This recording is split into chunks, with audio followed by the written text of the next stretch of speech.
dijadikan sebagai Tuhan sendiri. Namun saudara, dalam firman Tuhan ini kita melihat ada si jahat yang juga bekerja. Jadi sementara penabur ini menaburkan benih, si jahat, yaitu iblis, kuasa yang bukan dari Tuhan juga sedang bekerja. Saudara, jangan heran saudara, kalau di dalam gereja yang sedang bertumbuh, sementara firman Tuhan diberitakan dengan baik, selalu juga kuasa jahat, entah melalui orang jahat, melalui itikat jahat, melalui maksud-maksud jahat, dan segala sesuatu yang tidak baik berusaha untuk mengacaukannya, saudara. Jadi jangan heran, ya, kalau saudara mengalami hal seperti itu di dalam kehidupan saudara. Sementara saudara melihat saudara begitu antusias untuk mendengarkan firman Tuhan, tapi dalam sisi yang lain saudara melihat, saudara, kita perlu menyadari si kuasa jahat itu tidak pernah diam. Tidak pernah diam. Dia juga berusaha untuk merampas. Sementara saudara sedang duduk dengan khotbah pagi hari ini, kuasa jahat juga mungkin berusaha mengingatkan saudara dengan hal-hal yang tidak baik. Sementara kita ingin mendengarkan dan antusias dengan firman Tuhan, saudara juga mungkin sedang berpikir hari yang lain, diingatkan peristiwa ini dan itu dan seterusnya. Bisa terjadi karena kuasa jahat juga tidak pernah diam. Saudara, kalau kuasa jahat juga selalu rajin, saudara, betapa sebenarnya Tuhan itu tidak suka yang malas. Kalau iblis saja rajin untuk bekerja, pasti juga Tuhan tidak suka yang malas, begitu. Nah, saudara-saudara, ini yang kita lihat. Dan kemudian saudara, dia merampas, dia bekerja benih itu, merampas benih itu dari tanah. Dari mana? Dari hati manusia, saudara.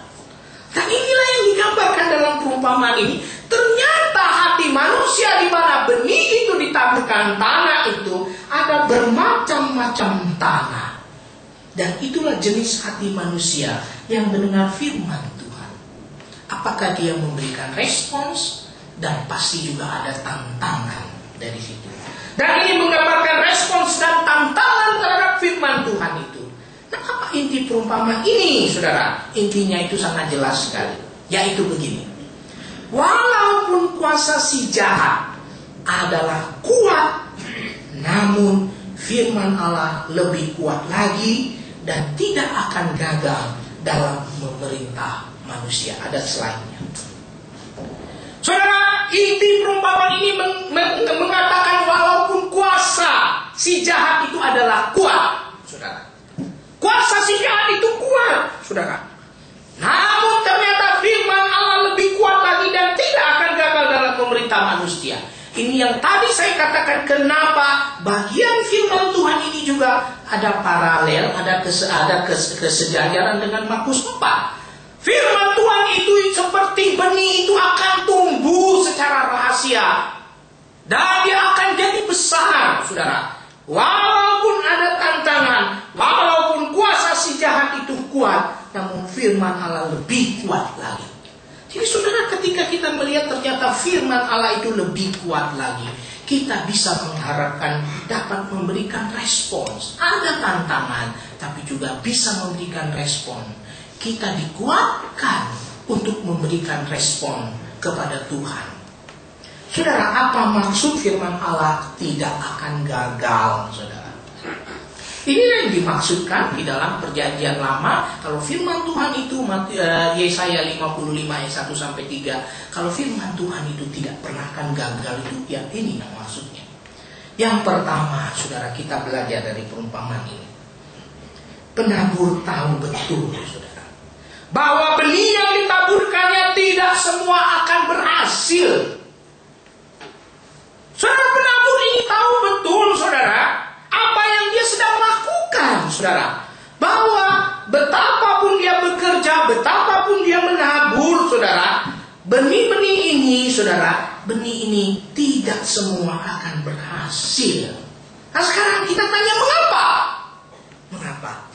Karena jelas dalam perumpamaan ini dikatakan, ada si jahat.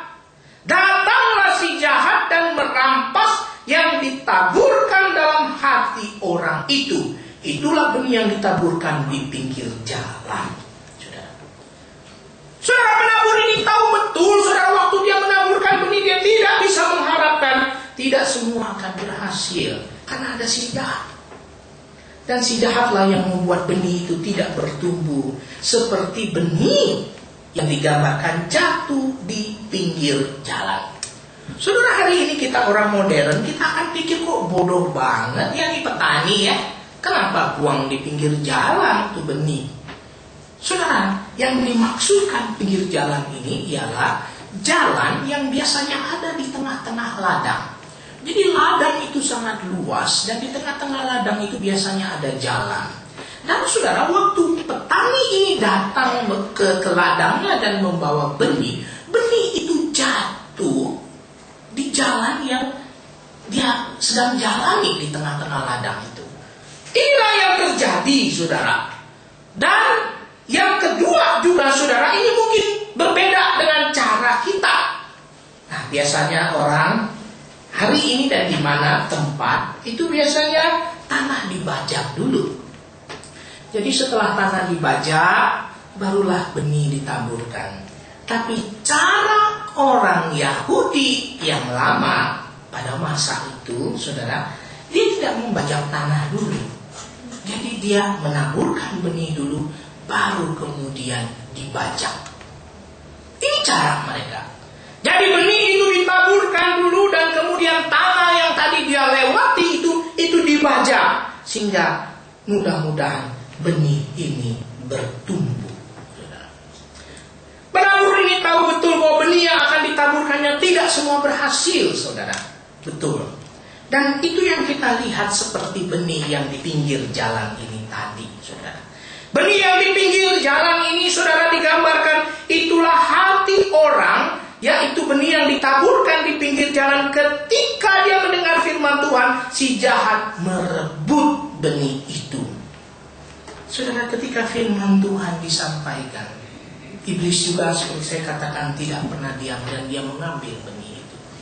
Saudara, seringkali kita mendengarkan firman Tuhan dan kemudian kita menjadi ragu. Apa betul ya seperti itu bisa terjadi pada saya? Apa betul hal seperti itu bisa terjadi dalam hidup saya? Dan kita meragukan firman Tuhan itu. Kemudian saudara, benih itu dikatakan juga jatuh di batu-batu. Nah, sebagian lain, saudara, tidak tumbuh benih itu karena dia jatuh di batu-batu, tanah yang berbatu. Dan digambarkan dalam Matius perumpamaan kita, itulah, saudara, karena ada tantangan. Jadi firman Tuhan ini tidak bertumbuh, saudara, karena ada tantangan, yaitu baik penindasan maupun kekhawatiran. Dan inilah digambarkan benih yang jatuh di atas duri-duri dan semak belukar. Ada penindasan, ada kekhawatiran dunia yang membuat benih ini tidak bertumbuh. Ketika firman Tuhan ditaburkan, saudara-saudara, selalu ada si jahat yang merampasnya. Entah itu dalam bentuk keraguan-raguan, entah dalam bentuk yang lain. Dia tidak ingin supaya kita mengerti betul, saudara. Saudara, oleh karena itu, saudara, ketika kita akan pergi ke gereja, apakah kita mempersiapkan diri dengan baik? Kadang-kadang keraguan-raguan muncul, sikap yang tidak tepat datang ke gereja, misalnya kita bisa saja ngantuk dan seterusnya. Memang belum tentu karena si jahat, tapi karena kitanya yang tidak siap. Itu bisa terjadi, saudara. Nah, saudara, yang dikatakan di sini ada si jahat yang selalu membuat supaya benih itu tidak tumbuh. Dan juga, saudara, selalu ada tantangan. Dan Tuhan Yesus mengalami hal yang sama, yaitu ketika dia juga menyampaikan firman Tuhan. Saudara, ada keraguan. Itu juga jadi tantangan dan hal yang bisa menghalangi. Saudara lihat Yohanes Pembaptis, Matius pasal yang ke-11 ayat 2 dan 3. Saudara tahu cerita Yohanes Pembaptis. Yohanes Pembaptis, saudara, adalah saudara. Kenapa, saudara? Dia diberikan karunia oleh Tuhan. Ketika Tuhan Yesus datang, dia tahu inilah anak domba Allah yang menghapus seluruh isi dunia. Dan dia mengajak orang-orang untuk mari semua sekarang datang kepada anak domba itu. Lihatlah anak domba itu. Itulah undangan Yohanes Pembaptis supaya orang datang kepada Yesus, bukan kepada dia. Kenapa? Dia tahu siapa Yesus. Apalagi yang hebat dari Yohanes Pembaptis, saudara, ketika dia melihat kesalahan Herodes pada waktu itu, dia menegur Herodes karena Herodes memiliki 2 istri. Dan saudara, dia menerima risiko bahwa dia akan dipenggal kepalanya. Dan memang dia masuk penjara. Tapi saudara, kalau saudara baca Matius pasal 11 ayat 2 dan kemudian ayat yang ketiga.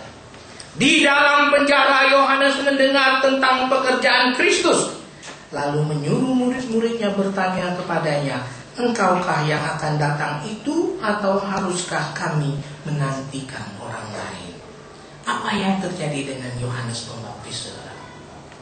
Orang yang luar biasa, punya iman yang tahu jelas siapa Yesus. Ketika ada penindasan dan dia masuk penjara, dan dia masuk penjara bukan karena kesalahannya dia. Dia masuk penjara, saudara, dia mulai menjadi ragu. Dia dengar pekerjaan Kristus, dan kemudian karena dia tidak bisa keluar, dia suruh murid-muridnya tanya, apa betul engkau itu yang dijanjikan oleh Tuhan? Saudara, Yohanes Pembaptis yang luar biasa bisa ragu. Karena apa? Karena dalam penindasan, orang yang paling berani sekalipun, saudara, akhirnya bisa menjadi yang paling ragu. Saudara, inilah pekerjaan, inilah situasi yang bisa terjadi. Dan juga kita tahu juga Thomas si peragu. Orang yang dipanggil oleh Tuhan, tetapi juga dia ragu akan Tuhan. Saudara, kita lihat juga, saudara, apa yang terjadi, saudara, dengan keluarga Yesus. Keluarga Yesus di dalam pasal 13, di dalam pasal 12 ayat 46 sampai 49, itu ada keluarga Yesus yang datang untuk memanggil Yesus ketika mereka melihat Yesus ini melakukan mujizat dan seterusnya. Tetapi dalam Markus pasal 3 ayat 21-22, ini tentang keluarga Yesus lagi, saudara. Keluarga Yesus menganggap Yesus itu gila dan kerasukan setan. Mengapa? Mungkin mereka melihat di situ Yesus itu melayani banyak orang dan kemudian dia tidak makan, dia tidak minum, tidak sempat melakukan itu, sehingga keluarganya menganggap dia gila dan kerasukan setan. Dan Markus pasal 2 ayat 7 juga, saudara, ketika Tuhan Yesus mengampuni, menyembuhkan orang lumpuh, dan kemudian pada orang lumpuh itu Tuhan Yesus mengatakan dosamu diampuni, orang Yahudi kemudian mengatakan kepada Yesus,